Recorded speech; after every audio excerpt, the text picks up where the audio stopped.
Hello friends, welcome to Israfil study. तो आज हम लोग क्लास 9th मैथ में बहुपद चैप्टर का प्रश्नावली हल करेंगे। तो वीडियो को लास्ट तक देखिएगा जिससे कि आप अच्छे तरीके से समझ सके। तो चलिए हम वीडियो को शुरू करते हैं।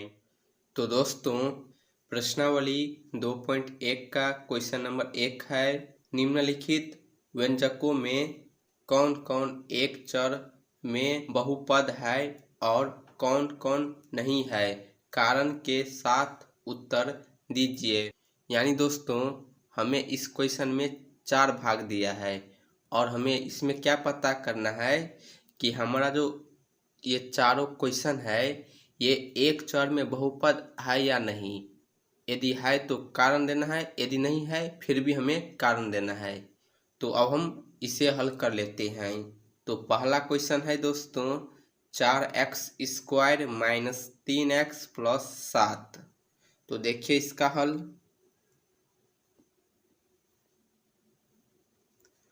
हमें बताना है कि ये हमारा एक चर में बहुपद है कि नहीं। यहाँ हमें क्वेश्चन में दिया है कि एक चर में बहुपद। एक चर में बहुपद का मतलब ये हुआ कि इस क्वेश्चन में जो हमारा चर वाला संख्या होगा वो एक ही चर होना चाहिए।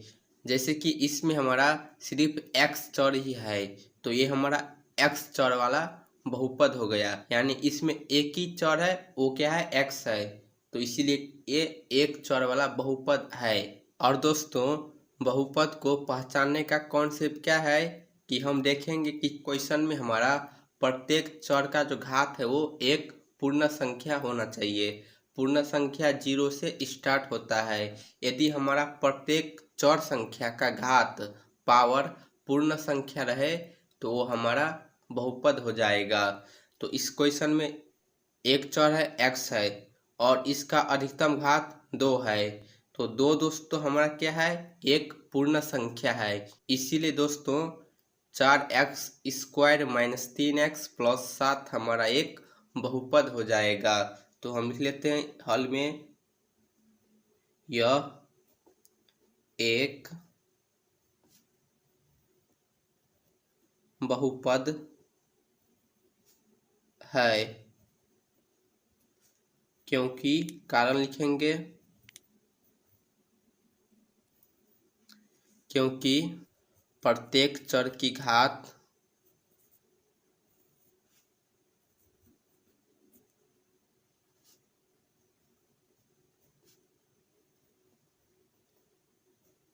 एक पूर्ण संख्या है, इसीलिए हमारा एक बहुपद हो जाएगा। तो इस प्रकार हम बहुपद को पहचानते हैं। ठीक है। इसी प्रकार भाग 2 है, y² प्लस √2। तो हमें ये पता करना है कि ये हमारा बहुपद है कि नहीं।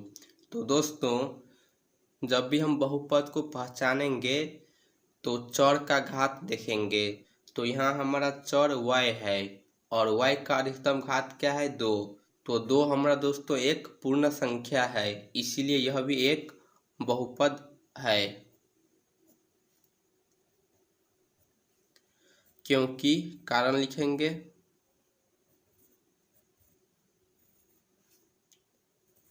चर का घात एक पूर्ण संख्या है।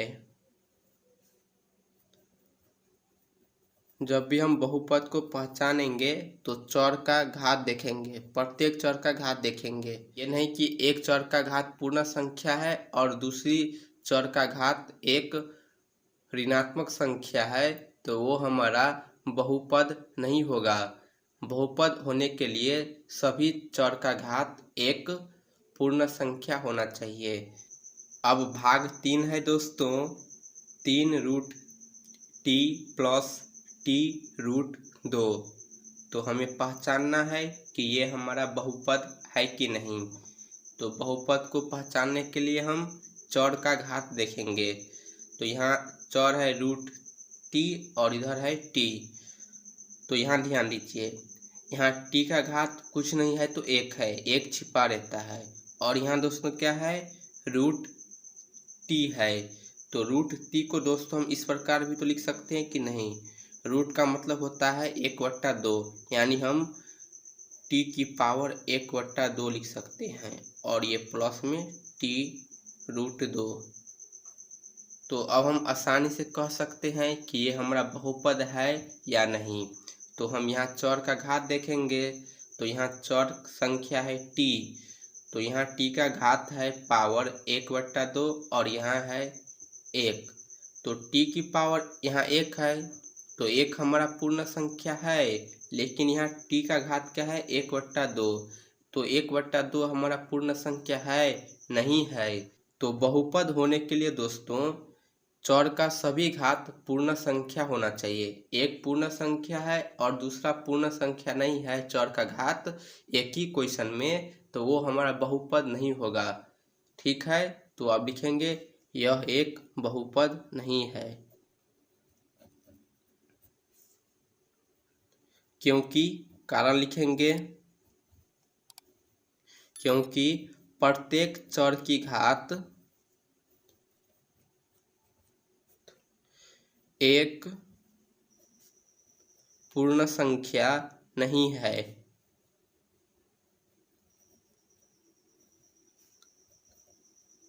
बहुपद होने के लिए सभी चर का घात पूर्ण संख्या होना चाहिए। ठीक है, अब भाग 4 देखिए दोस्तों। क्वेश्चन है y प्लस 2/y।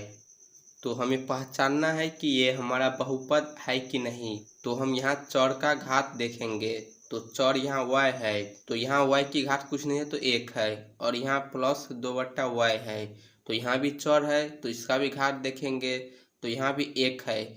लेकिन यहाँ जो चर है ना वो बट्टा के रूप में है, तो हम y प्लस 2/y को इस प्रकार भी तो लिख सकते हैं कि नहीं,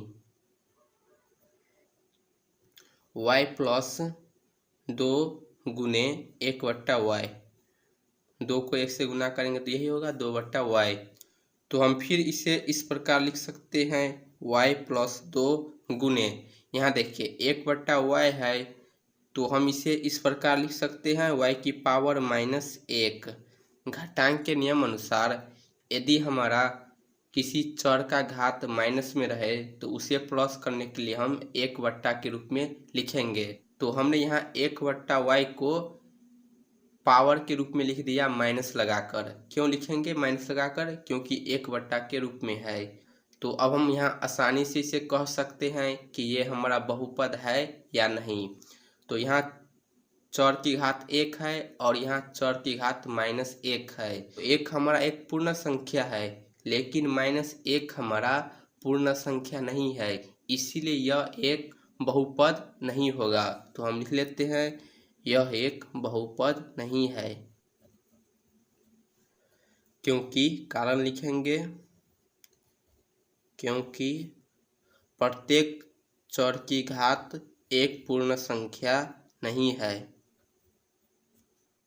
अब भाग 5 देखिए। क्वेश्चन है x की पावर 10 प्लस y की पावर 3 प्लस t की पावर 50। तो हमें बताना है कि ये हमारा बहुपद है या नहीं। तो इसके लिए हम चर का घात देखेंगे। तो यहाँ दोस्तों चर की घात 10, 3 और 50 है। तो ये तीनों संख्या हमारा एक पूर्ण संख्या है, इसीलिए यह एक बहुपद हो जाएगा। लेकिन हमें क्वेश्चन में क्या बोला था कि एक चर में बहुपद। तो यहाँ जो चर वाला संख्या है वो अलग अलग है। यहाँ x है, यहाँ y है, यहाँ t है, 3 प्रकार का चर है। तो ये हमारा बहुपद है, लेकिन एक चर में बहुपद नहीं है। लिख लेते हैं यह एक बहुपद है, लेकिन यह एक चर वाला बहुपद नहीं है।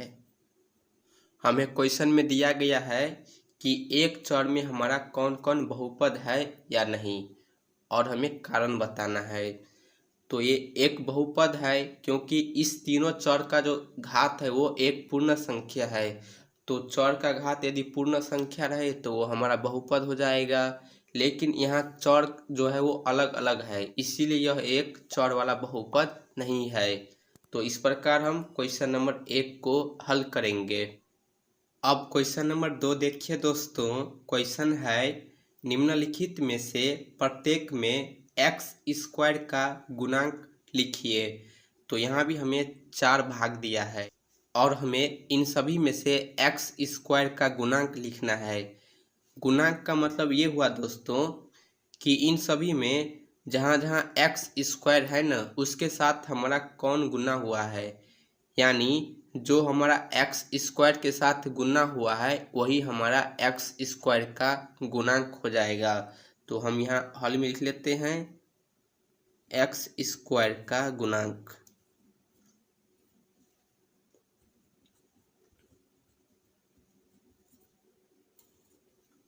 तो पहला क्वेश्चन है 2 + एक्स स्क्वायर प्लस एक्स। तो हमें एक्स स्क्वायर का गुणांक लिखना है, तो हम एक्स स्क्वायर को देखेंगे तो यहाँ एक्स स्क्वायर है। गुणांक का मतलब ये हुआ कि हम देखेंगे कि एक्स स्क्वायर के साथ कौन सी संख्या गुना हुआ है।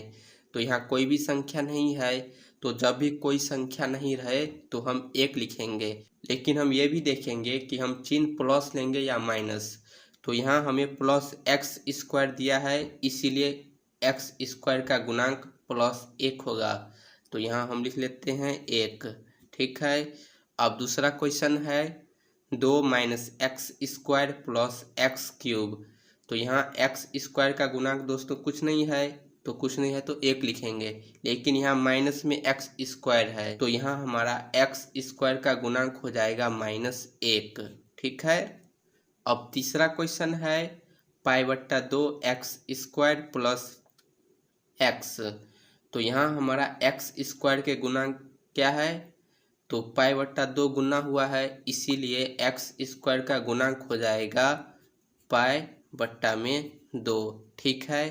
अब चौथा क्वेश्चन है √2 x - 1। तो हमें यहाँ से एक्स स्क्वायर का गुणांक लिखना है, लेकिन यहाँ दोस्तों हमारा एक्स स्क्वायर चर ही नहीं है। तो देखिए हम इस क्वेश्चन को किस प्रकार लिख सकते हैं। हम इस क्वेश्चन को √2 x - 1 को इस प्रकार भी तो लिख सकते हैं कि नहीं। यदि हम 1 में प्लस 0 गुने एक्स स्क्वायर करेंगे तो क्या होगा, यही होगा √2 x - 1। यानी हमने क्या किया कि √2 x - 1 प्लस 0 गुने एक्स स्क्वायर लिख दिया। देखिए यदि हम एक्स स्क्वायर को 0 से गुना करेंगे 0 होगा, फिर हम इस 0 को 1 में जोड़ेंगे तो क्या होगा, 1 ही होगा। तो इस प्रकार ये पूरा निकल कर क्या आ जाएगा, √2 x - 1 ही होगा। हमने यहाँ क्यों इसे 0 गुने एक्स स्क्वायर के रूप में लिख दिया, ताकि हम यहाँ एक्स स्क्वायर का गुणांक पता लगा सके। तो यहाँ दोस्तों एक्स स्क्वायर का गुणांक क्या है, 0 है। यहाँ देखिए 0 के साथ गुना हुआ है, तो इसीलिए इसका जो गुणांक हो जाएगा वो 0 हो जाएगा। तो दोस्तों इस प्रकार हम एक्स स्क्वायर का गुणांक लिखेंगे। अब क्वेश्चन नंबर 3 देखिए दोस्तों। क्वेश्चन है 35 घात के द्विपद का और 100 घात के एकपदी का एक एक उदाहरण दीजिए। यानी हमें क्या करना है कि इस क्वेश्चन में घात 35 का द्विपदी बहुपद का एक उदाहरण देना है और एक हमें 100 घात का एकपदी बहुपद का उदाहरण देना है। तो देखिए हल।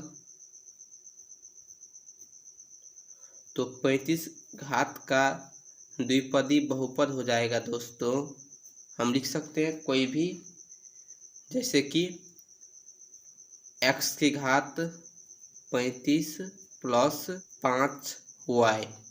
इसी प्रकार हम लिख सकते हैं y की घात 35 प्लस 5। ठीक है। अब अगला है दोस्तों 100 घात का एकपदी बहुपद देना है हमें उदाहरण।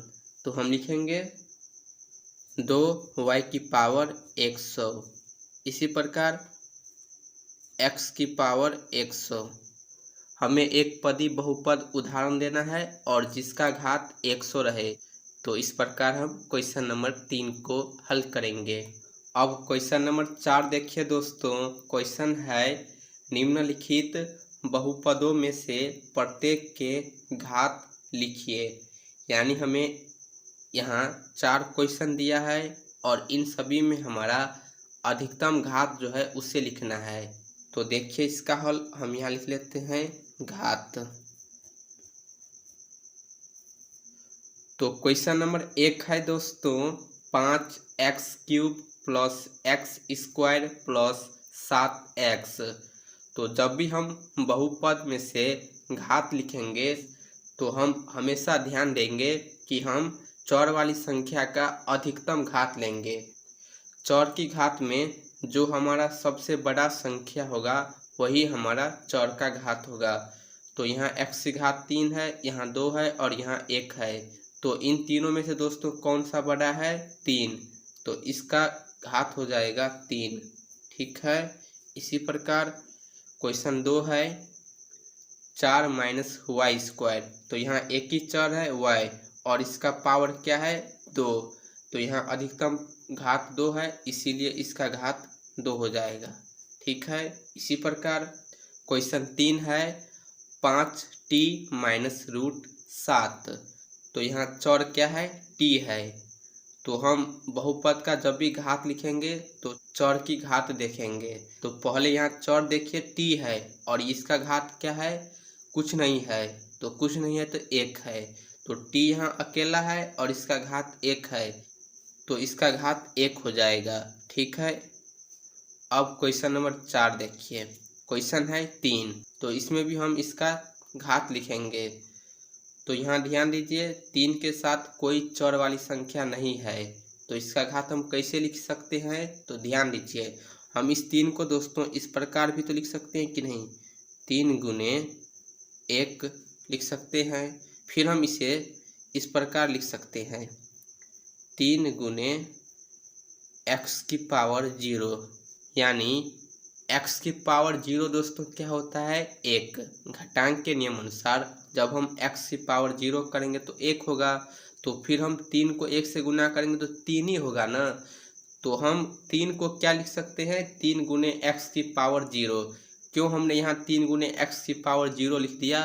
ताकि हम इसका घात लिख सकें। बहुपद का घात लिखने के लिए हम चौर की घात देखेंगे, लेकिन यहाँ 3 में हमारा चौर नहीं था, तो इसीलिए हमने x की पावर 0 लगाकर लिख दिया ताकि हमें चौर वाली संख्या पता चल जाए। तो यहाँ चौर है x और इसकी घात क्या है? 0। तो इसीलिए इसका घात 0 हो जाएगा। तो दोस्तों इस प्रकार हम इस टाइप के सवाल को हल करेंगे।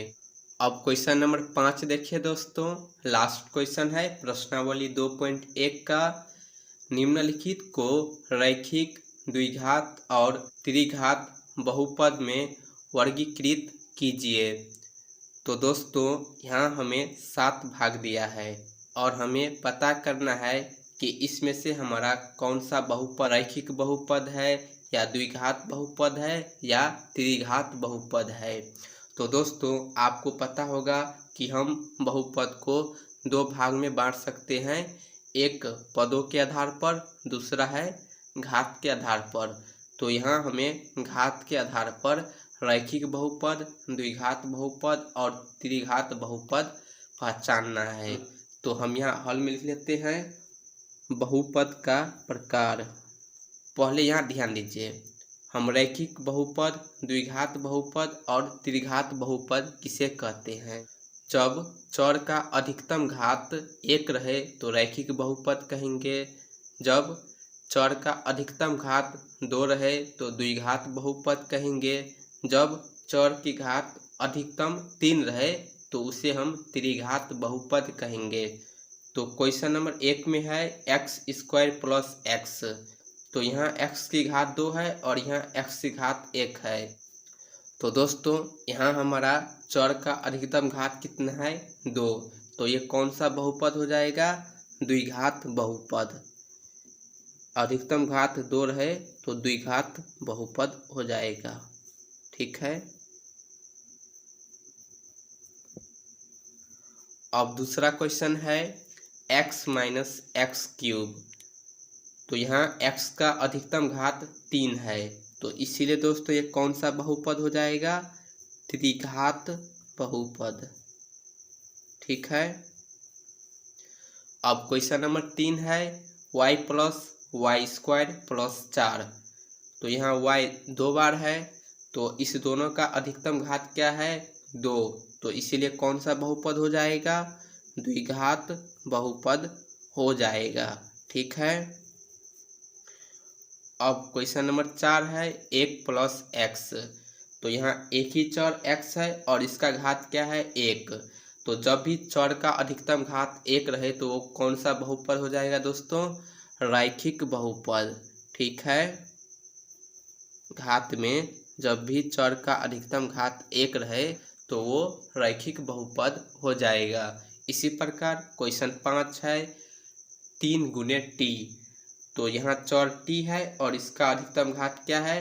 कुछ नहीं है तो 1 है। तो जब भी 1 रहे तो वो हमारा रैखिक बहुपद हो जाएगा। ठीक है। क्वेश्चन नंबर 6 है दोस्तों आर स्क्वायर। तो यहाँ ध्यान दीजिए, यहाँ हमारा सिर्फ चर संख्या है, अचर संख्या नहीं है। तो हम जब भी बहुपद को पहचानेंगे तो चर को ही देखेंगे पहले। तो चर यहाँ आर है और इसका घात 2 है, तो अधिकतम घात 2 है, इसीलिए कौन सा बहुपद हो जाएगा? द्विघात बहुपद। ठीक है। अब क्वेश्चन नंबर 7 है 7x क्यूब। तो यहाँ चर x है और इसका अधिकतम घात क्या है? 3। तो ये कौन सा बहुपद हो जाएगा दोस्तों? त्रिघात बहुपद, क्योंकि चर का अधिकतम घात 3 है तो त्रिघात बहुपद। तो दोस्तों इस प्रकार हम बहुपद के प्रश्नावली 2.1 को हल करेंगे। तो उम्मीद करता हूँ कि आपको वीडियो समझ आई होगी। अगर आपको वीडियो पसंद आए तो वीडियो को लाइक, कमेंट और शेयर ज़रूर कीजिए। यदि आप चैनल पे पहली बार आए हैं तो प्लीज़ चैनल को सब्सक्राइब ज़रूर कर लीजिए।